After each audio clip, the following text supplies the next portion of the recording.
తాకట్లో ఉన్న మీ బంగారాన్ని విడిపించి ఆ రోజు ఆన్లైన్ రేటుకి కొంటాం. Sharma gold company.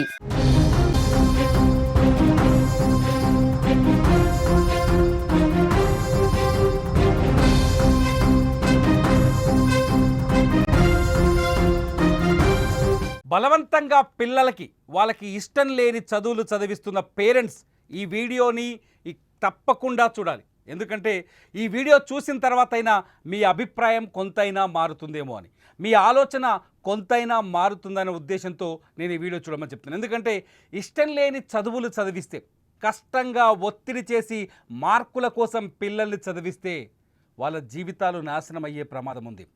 నిజంగా చెప్తున్నాను, అనుభవాల నుంచి ఇప్పటికైనా నేర్చుకోండి.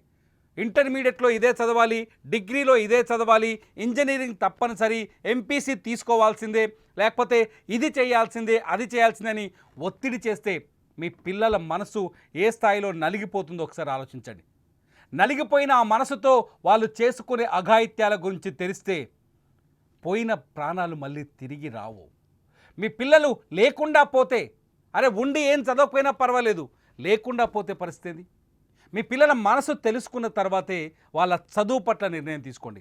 వాళ్ళకి నచ్చిందేంటి, ఎందుకు నచ్చింది, వాళ్ళకి నచ్చిన విద్యని ఎలా అందించాలి, వాళ్ళకు తెలిసిన చదువు ఎలా చదివించాలి, వాళ్ళు ఇష్టపడే కోర్సుల్ని ఎలా ఇవ్వాలి. ఈ ఆలోచన లేని పేరెంట్స్ ఎవరైనా ఉంటే ఖచ్చితంగా ఒక్కసారి ఈ పాప కథ వినండి. హనుమకొండ జిల్లాలో ఓ విద్యార్థిని అనుమానాస్పద మృతి తీవ్ర కలకలం రేపుతోంది. నయీం నగర్లో ఎస్ఆర్ జూనియర్ కళాశాలలో మొదటి సంవత్సరం ఎంపీసీ చదువుతున్న 16 ఏళ్ల మిట్టపల్లి శివాని అనుమానాస్పదంగా మృతి చెందింది. ఈ ఘటనలో కళాశాల యాజమాన్యం వ్యవహరించిన తీరుపై మొదట్లో అనుమానాలు వచ్చాయి.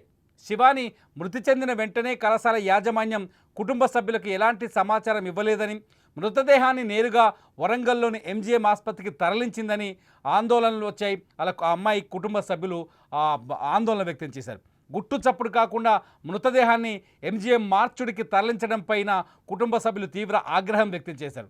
ఇదంతా అనేక సందేహాలకు తావిచ్చింది. అసలు కట్ చేస్తే ఏం జరిగిందంటే, తాజాగా శివాని ఏం జరిగిందని ఒక్కసారి ఆరా తీస్తే శివాని హాస్టల్ గదిలో ఒక సూసైడ్ నోట్ దొరికింది. ఆ నోట్లో శివాని తన ప్రాణం తీసుకోవడానికి గల కారణాన్ని స్పష్టంగా రాసింది. ఉండటం ఇష్టం లేకనే ఆత్మహత్య చేసుకుంటున్నానని, చెల్లినైనా బాగా చదివించండి అంటూ రాసుకొచ్చింది ఆ లెటర్లో.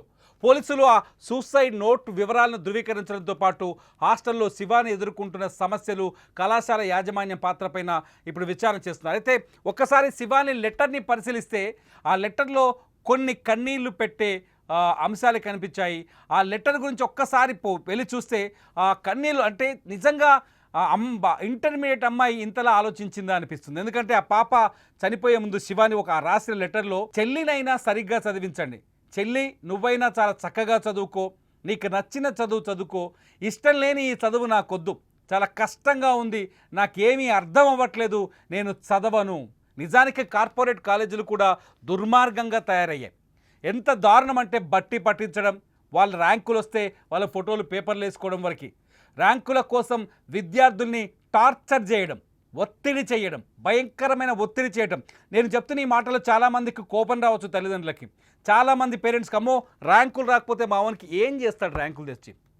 ఒక విషయం తెలుసా, చాలా సర్వేలు ఉన్నాయి. యావరేజ్ స్టూడెంట్స్ అంటే లోక జ్ఞానం తెలియని వాడు పుస్తక జ్ఞానం ఎంత తెలిసినా వృధా. శివాని లెటర్లో నాకు అది కనిపించింది. ఆ లేఖని నేను ప్రజెంట్ చేయలేకపోతున్నాను కొన్ని కారణాల రీత్యా. ఆ లెటర్లో నాకు స్పష్టంగా కనిపించింది. ఎందుకంటే నేను చచ్చిపోవడానికి కారణం ఏంటంటే నాకు ఇష్టం లేని చదువు అని రాసింది అమ్మాయి. శివాని మరణం తర్వాత బయటకు వచ్చిన లెటర్ ఇప్పుడు మొత్తం సమాజాన్ని ఆలోచింపజేస్తుంది. ఇక్కడ శివాని పేరెంట్స్ తప్పు చేశారని అనను, ఎందుకంటే అందరు పేరెంట్స్ లాగే శివాని పేరెంట్స్కి కూడా ఇష్టం ఉంటుంది. తన కూతురు బాగా చదువుకోవాలి, మంచి ర్యాంక్ తెచ్చుకోవాలి, ఉన్నతమైన స్థానంలో ఉండాలి, తన కూతురుకు సమాజంలో గొప్ప గౌరవం ఉండాలి. ఇవన్నీ ఆలోచిస్తారు శివాని తల్లిదండ్రులు. ఆలోచించారు, అందరం ఆలోచిస్తాం. కానీ ఆ పిల్ల మనసులో ఉందేంటి, ఆ పిల్ల ఏం చదవాలనుకుంది, అమ్మాయి ఏం చదువుకొని ముందుకెళ్ళాలనుకుంది, ఫ్యూచర్ ప్లాన్స్ ఏంటి అనే విషయాన్ని మర్చిపోయాం. ఎంపీసీ చదవాలి, లేదంటే బైపీసీ చదవాలి, ఇంటర్ అయిపోగానే చచ్చినట్టు మనం వెళ్ళి ఇంజనీరింగ్ చేయాలి, ర్యాంక్ ఎంత వచ్చినా సరే భూమి అమ్మి అవసరమైతే డొనేషన్ కడతాం రెడీ అవుతాడు తల్లిదండ్రులు. కానీ మీరు కష్టపడి సంపాదించిన డబ్బును తీసుకొచ్చి పిల్లల్ని కాలేజీలో చేర్చేటప్పుడు వాడికి అది చదవటం ఇష్టం ఉందా లేదా అనే విషయాన్ని మర్చిపోతారు. శివాని లేఖలో ఆమె చనిపోయే ముందు రాసిన లేఖలో ఒక్కసారిగా చూస్తే చాలా కష్టంగా హాస్టల్లో ఉంటుందని అర్థమైంది.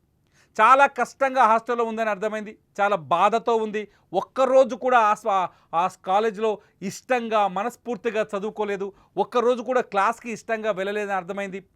అంతేకాదు ఈ చదువు నాకొద్దు చెల్లి నీకు నచ్చిన చదువు చదువుకో అనే మాట నిజంగా బాధను కలిగిస్తోంది. మీరు చూస్తున్నారు స్క్రీన్ పైన శివాని ప్రాణం తీసుకున్న హాస్టల్ విజువల్స్. ఆ తర్వాత శివాని హాస్టల్ గదిలో హ్యాంగింగ్ చేసుకున్నట్టుగా మనకు అర్థమవుతుంది. ఆమె మృతదేహాన్ని అంతా చూస్తుంటే పోలీసులు సంఘటనా స్థలానికి వచ్చి ఎంక్వైరీ చేస్తుంటే శివాని పేరెంట్స్ కూడా ఇక్కడ తీవ్రమైన ఆవేదన వ్యక్తం చేస్తున్నారు. ఏమంటే హాస్టల్ కానీ కాలేజ్ మేనేజ్మెంట్ కానీ కాలేజ్ ఇది ఎస్ఆర్ జూనియర్ కాలేజ్ హనుమకొండలో ఉంది. కాలేజ్ మేనేజ్మెంట్ ఎప్పుడూ పిల్లల మనసు తెలుసుకోలేదు. వాళ్ళని తీవ్రమైన ఒత్తిడికి గురి చేయడం వల్ల ఈ ఆత్మహత్య జరిగిందని వాళ్ళ ఫాదర్ ఆరోపిస్తున్నారు. ఒకసారి ఆ కాలేజ్ యాజమాన్యం గురించి వాళ్ళ నాన్న ఏం మాట్లాడుతున్నారో ఒకసారి వినండి. అంటే మేము నమ్మి లక్షలు కట్టి ఫీజులు కట్టి 50% కట్టకపోతే కూడా 50% కట్టాలని చెప్పి మనం బెదిరించి కట్టించుకున్నాం సార్. టార్చర్ చేసుకుంటే కూడా సార్ ఒక 1000 రూపాయలు ఫోన్పే చేస్తారంట సార్. ఫోన్పే కూడా 300 తీసుకున్నాం సార్. ఫోన్పే చేస్తా అంటే 30,000 ఫోన్పే చేస్తా అంటే 300 ఛార్జ్ అయితే సార్ అని చెప్పి 300 తీసుకున్నారు. చూడండి ఒక్కసారి, అంటే ఫీజులు కట్టేందుకు తల్లిదండ్రులు ఎంత ఆవేదన ఎంత బాధపడతారో అతని మాటల్లో అర్థమవుతుంది. అయితే కాలేజీ యాజమాన్యాలు కూడా ఫీజులు వసూలు చేయడం విషయంలో ఏమాత్రం కనికరం ఉండదు. వాళ్ళు దారుణంగా బండలు పెట్టి టైం బౌండ్ పెట్టి ఫీజులు వసూలు చేస్తారు. లేకపోతే ఆ ప్రభావాన్ని క్లాస్ రూమ్లో ఉన్న పిల్లల మీద చూపిస్తారు. ఇక్కడ శివాని మరణానికి ఇటువంటి సందర్భాలు, శివాని మరణానికి ఇటువంటి సంఘటనలు కూడా కారణమనే అనుమానం కలుగుతుంది. శివాని ఫాదర్ మాట్లాడుతున్న మాటలు వింటుంటే నిజంగా అదే సందేహం కలుగుతుంది. అన్యాయంగా బంగారు లాంటి భవిష్యత్తున్న శివాని, భవిష్యత్తులో ఒక మంచి స్థానంలో ఉండాలని కలలు కన్న శివాని, తను ఏం చదవాలో ఆల్రెడీ నిర్ణయించుకున్న శివాని ఇవాళ ఎవరి కంటికి కనిపించకుండా ఎవరికి మళ్ళీ తిరిగి రాని లోకాలకి వెళ్ళిపోయింది. నేను అందుకని చెప్తున్నాను, పేరెంట్స్ ఒక్కసారి ఆలోచించండి. మీ పిల్లలు ఏం చదవాలో, ఏం చదివితే వాళ్ళు సంతోషంగా ఉంటారో, వాళ్ళకి నచ్చిన ఫీల్డ్ని ఎంచుకుంటారో ఒక్కసారి ఆలోచించండి. ఇప్పటికి చాలామంది పేరెంట్స్ మారిపోతున్నారు. తల్లిదండ్రులు అందరూ చాలామంది మారిపోతున్నారు. తమ పిల్లలకి ఇష్టమైన చదువును చదివించే ప్రయత్నం చేస్తున్నారు. స్పోర్ట్స్ అంటే స్పోర్ట్స్, అట్లాగే సినిమా అంటే సినిమా వైపు, ఆర్ట్స్ అంటే ఆర్ట్స్, గేమ్స్ అంటే గేమ్స్, ఏది కావాలంటే అది ఇస్తున్నారు. మనం కూడా ఇక్కడ నుంచి మారుదాం. ఇప్పుడు ఎస్ఆర్ జూనియర్ కాలేజీలో హనుమకొండలో జరిగిన శివాని ఆత్మహత్య పైన పోలీసులు కేసు నమోదు చేసి దర్యాప్తు చేస్తున్నారు. హాస్టల్ ద్వారా కానీ లేకపోతే కాలేజీ యాజమాన్యం నుంచి ఏదైనా ఒత్తిడి ఉందా అమ్మాయి పైన అనే ఆలోచనతో వాళ్ళు ఇన్వెస్టిగేషన్ చేస్తున్నారు. ఇందులో కాలేజీ యాజమాన్యం పైన కూడా చర్యలు తీసుకునే అవకాశం స్పష్టంగా కనిపిస్తుంది. అక్కడ కాలేజీ యాజమాన్యం తప్పులు కూడా చాలా స్పష్టంగా కనిపిస్తున్నాయి. ఫీజుల కోసం ఒత్తిడి చేయడం, ఇష్టం లేని చదువు విషయంలో కనీసం కౌన్సిలింగ్ చేయలేకపోవడం, హాస్టల్లో బలవంతంగా ఉంచడం, క్లాస్ రూమ్లో అమ్మాయి పైన స్ట్రెస్ పెంచడం, ఇదంతా కాలేజీ యాజమాన్యం నుంచి కూడా మిస్టేక్స్ ఉన్నట్టుగా స్పష్టంగా కనిపిస్తుంది. మీరేమనుకుంటున్నారు? శివాని లాంటి మరణాలు మళ్ళీ పునరావృతం కాకుండా ఉండాలంటే ఏం చేయాలి? ఇది నేను పేరెంట్స్ అందరినీ అడుగుతున్నా. ఏం చేయాలో ఈ వీడియో కింద కామెంట్ చేయండి. చూస్తూనే ఉండండి లైవ్ అప్డేట్స్ కోసం సుమన్ టీవీ డిజిటల్ లైవ్, అట్లాగే సుమన్ టీవీ లైవ్.